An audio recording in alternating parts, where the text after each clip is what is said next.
పోయే టైం వస్తే ఎడ్చి అరవద్దే పూజ ఆటల్లో ఎన్నో కింగ్డమ్ నాకు దీని మీద ఉన్న హైప్ ఒక వీడియోలో చెప్పా. స్టార్టింగ్ ఎన్టీఆర్ గారి వాయిస్ తో ఒక టీజర్ వచ్చినప్పుడు ఆ టీజరే చాలా హై ఇచ్చింది. ఆ స్కేల్ చూసి దీని మీద హైప్ పెరిగింది. మూవీ జస్ట్ ఇంతకు ముందే చూసా, షో కంప్లీట్ అయింది. ఇక చూసాక నాకైతే ఎప్పుడు అయిపోద్ది, ఎప్పుడు వెళ్ళిపోదామని ఉండే. అసలు ఆ టీజర్ ఇచ్చిన హైకి ఇమాజినేషన్ కి అసలు సంబంధమే లేదు. మూవీలో గౌతమ్ గారు షేక్ చేస్తారేమో అనుకున్నా, but direct Assam train book చేయించారు. అదే రొట్టెన్ టెంప్లెట్ తో వచ్చి ఫుల్ టార్చర్ పెట్టారు. First of all emotional connectivity ఏ మాత్రం లేనే లేదు మూవీలో. బ్రదర్స్ మధ్య ఎమోషన్ అంట, అసలు వాళ్ళ ఎమోషన్ రవ్వంతా కూడా ఫీలింగ్ అనిపించలేదు. అసలు ఎమోషనల్ గానే లేదు. అది బోరింగ్ రైటింగ్ అండ్ ఎగ్జిక్యూషన్ తో చిరాకొచ్చింది. మట్టి కింద మృతదేహాలు, ఈ వినాశనం ఎవరి కోసం అన్నప్పుడు ఏదో అనుకున్నా, బట్ ఇంత రాడ్డు కొట్టుడు టెంప్లెట్ తో డిసప్పాయింట్ చేస్తారని అసలు అనుకోలేదు. ఒక స్టేజ్ లో అయితే దేవర పాటు చూస్తున్నా అనే ఫీలింగ్ వచ్చింది. ఇంకా చెప్పాలంటే ఈ రొట్టెన్ మూవీ కంటే లైగర్ బెటర్ అనిపించింది. లేకపోతే ఏంటండి, ఇన్ని ఇయర్స్ నుంచి ఇదారా తీసింది ఏముంది ఇందులో అనిపించింది. గౌతమ్ గారు మూవీ స్కేల్ చూసుకున్నారు కానీ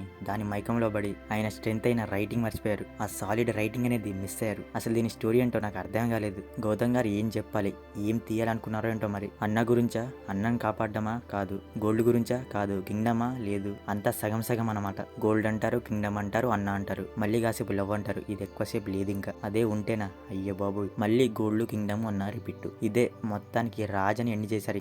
ఇక ఆ క్లైమాక్స్ చూసి ఇదెక్కడి రొట్ట కొట్టుడు రైటింగ్ అనిపించింది. Saviour template, KGF, Salaar, spy genre, Chhatrapati ఇవన్నీ మిక్స్ చేసి రుబ్బురు వేసి కొట్టారు. అసలు వెళ్తుంటే ఎటు వెళ్ళింది తెలుసా సినిమా? అంత ఎటేటో వెళ్ళింది. స్టార్ట్ అవ్వడం అన్న కోసం అని స్టార్ట్ అవుతే అలా చెప్పి అంత ఎటేటో తీసుకెళ్లారు. గోల్డ్ అంట, అన్న అంట, మళ్ళీ కింగ్డమ్ అంట, అదేదో వ్యాపారం అంటారు, కోస్టల్ ఏరియా అంటారు, ప్రజలు అంటారు. ఏంటో మెయిన్ గా ఆ జైల్లో ఉన్న ఒక సీన్ నుంచి సినిమా కంప్లీట్ చేంజ్ అయిపోయింది. అసలు ఆ ఊరి వాళ్ళు ఏంటో అసలు ఏంట్రీ ఇదంతా అనిపించింది. కాస్ట్యూమ్స్ ఏమో సలార్ టైప్ లో పెట్టారు. ప్రొడక్షన్ వాల్యూస్ ఏమో కేజీఎఫ్ వేలో ఉన్నాయి. దీనికి తోడు సేవియర్ టెంప్లెట్ ఒకటి, అయ్యో బాబోయ్ భరించలేక సచ్చ. పర్ఫార్మెన్స్ విషయానికి వస్తే విజయ్ దేవరకొండ బాగానే చేశాడు. సత్యదేవ్ని అసలు ఏమాత్రం వాడుకోలేదు. మంచి పొటెన్షియల్ ఉన్న యాక్టర్ ని అదే పాతపడ్డ క్యారెక్టర్ ఇచ్చి మొత్తం నాశనం చేశారు. భాగ్యశ్రీ ఎందుకు పెట్టారో దేనికి పెట్టారో మరి వాళ్ళకే తెలియాలి. ఉన్నంతసేపు ఎక్స్ప్రెషన్స్ ఉండవు. మురుగన్ క్యారెక్టర్ లో చేసిన అతను కూడా బాగానే చేశాడు. ఇక రిమైనింగ్ అందరూ ఓకే. బీజిఎం అండ్ సాంగ్స్ అయితే డీసెంట్ ఉన్నాయి. ప్రొడక్షన్ వాల్యూస్, సినిమాటోగ్రఫీ, టెక్నికల్ గా మూవీ బాగానే ఉంది. కానీ రిమైనింగ్ ఏది కూడా బాగాలేదు. మొత్తానికి తగలబెట్టేస్తా అన్నారు, కానీ మనల్ని తగలబెట్టేశారు. సో మరిది కింగ్డమ్ మూవీ రివ్యూ గురించి. మరి మూవీ చూసాక